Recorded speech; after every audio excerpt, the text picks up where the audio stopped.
Hello everyone, आज की video में हम समझने वाले हैं रेसिस्टेंस को। तो शुरू करने से पहले अगर आपने हमारी इलेक्ट्रिक करंट और वोल्टेज वाली वीडियो नहीं देखी है तो आप उसको भी जाके चेकआउट कर लें ताकि आपका कॉन्सेप्ट जो है करंट और वोल्टेज का वो क्लियर हो जाए। चलिए शुरू करते हैं। तो सबसे पहले हम रेसिस्टेंस की डेफिनेशन देखते हैं। तो resistance is a property of a material that opposes the flow of electric current. मतलब किसी भी मटेरियल की करंट को अपोज करने की जो प्रॉपर्टी होती है उसी को हम रेसिस्टेंस कहते हैं। एक कंडक्टर के अंदर काफ़ी सारे इलेक्ट्रॉन्स होते हैं और इन इलेक्ट्रॉन्स पे जो अपोजिशन लगती है, जैसा कि आप यहाँ पे देख रहे हैं, इनके अपोज में जो कंडक्टर के अंदर फोर्स होती है उसी को हम रेसिस्टेंस कहते हैं। अब हम समझते हैं कि किसी भी कंडक्टर में रेसिस्टेंस कैसे फॉर्म होता है, how the resistance is formed. तो इसके लिए यहाँ पे हम एक डायग्राम बनाएंगे और डिटेल डायग्राम बनाएंगे एक कंडक्टर का।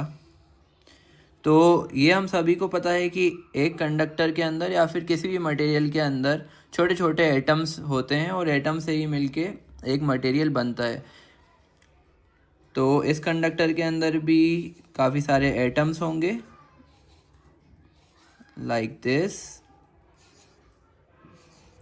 अब एटम्स के अंदर होते हैं इलेक्ट्रॉन्स, काफ़ी सारे इलेक्ट्रॉन्स होते हैं।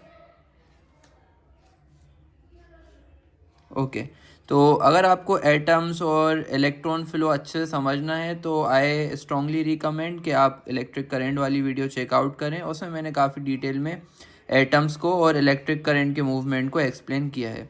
Okay, back to the topic. तो क्या होता है कि कंडक्टर के अंदर छोटे छोटे एटम्स होते हैं जिनसे मिलकर कंडक्टर बनता है और एटम्स के अंदर इलेक्ट्रॉन्स प्रेजेंट होते हैं जिनके मूवमेंट की वजह से ही करंट फ्लो होता है। तो इलेक्ट्रॉन्स क्या होते हैं, वो एक एटम से दूसरे एटम की तरफ मूव करते हैं जब हम उस पर एक्सटर्नल प्रेशर या वोल्टेज अप्लाई करते हैं। तो ये इलेक्ट्रॉन्स जो हैं वो इन एटम से टकराते हैं और इसके साथ ही जो कंडक्टर है उसमें काफ़ी सारी इम्प्योरिटीज़ भी होती हैं। तो होता क्या है कि इलेक्ट्रॉन जो है वो इन इम्प्योरिटीज़ से भी टकराता है और एटम से भी टकराता है और उसके बाद फाइनल डेस्टिनेशन पे पहुंचता है अपनी।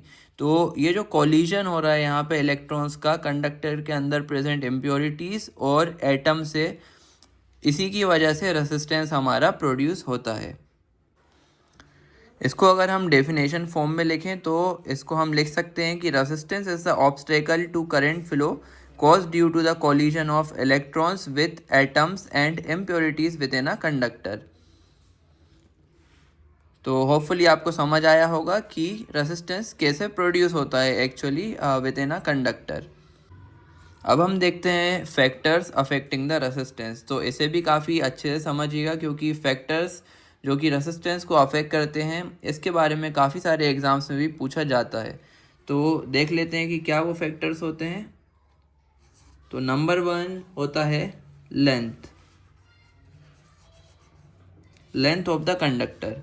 तो रेसिस्टेंस जो होता है वो डायरेक्टली प्रोपोर्शनल होता है लेंथ ऑफ द कंडक्टर, यानी कि अगर हम कंडक्टर की लेंथ बढ़ाएंगे तो रेसिस्टेंस भी हमारा जो है बढ़ेगा और अगर लेंथ कम करेंगे तो रेसिस्टेंस भी कम हो जाएगा।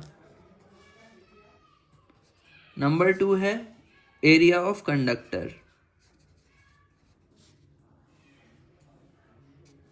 तो रेसिस्टेंस जो होता है वो इन्वर्सली प्रोपोर्शनल होता है एरिया ऑफ कंडक्टर से, यानी कि अगर एरिया ऑफ कंडक्टर हम बढ़ाएंगे तो रेसिस्टेंस जो है वो कम हो जाएगा और अगर एरिया कम करेंगे तो रेसिस्टेंस जो है वो बढ़ जाएगा।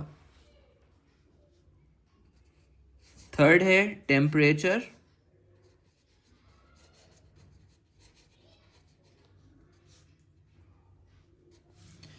तो फॉर मोस्ट कंडक्टर्स रेसिस्टेंस जो होता है वो डायरेक्टली प्रोपोर्शनल होता है टेम्परेचर के, यानी कि अगर टेम्परेचर बढ़ा तो रेसिस्टेंस भी इंक्रीज हो जाता है।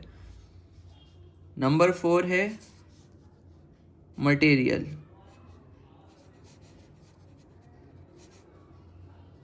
तो रेसिस्टेंस जो है वो मटेरियल पे भी डिपेंड करता है। फॉर एग्जांपल कॉपर जैसे हम Cu भी लिखते हैं। कॉपर एक बहुत ही अच्छा कंडक्टर होता है जिसका रेसिस्टेंस काफ़ी कम होता है। और जैसे हम देखें रबर, तो रबर जो है वो बैड कंडक्टर होता है जिसे हम इंसुलेटर भी बोलते हैं। तो रबर की रेसिस्टिविटी ज़्यादा होने की वजह से उसमें करंट फ्लो नहीं हो पाता, और रेसिस्टिविटी जो कॉपर की होती है वो बहुत कम होती है, जिसकी वजह से करंट जो है वो एफिशिएंटली फ्लो हो पाता है। And that is why copper is the best conductor of electricity.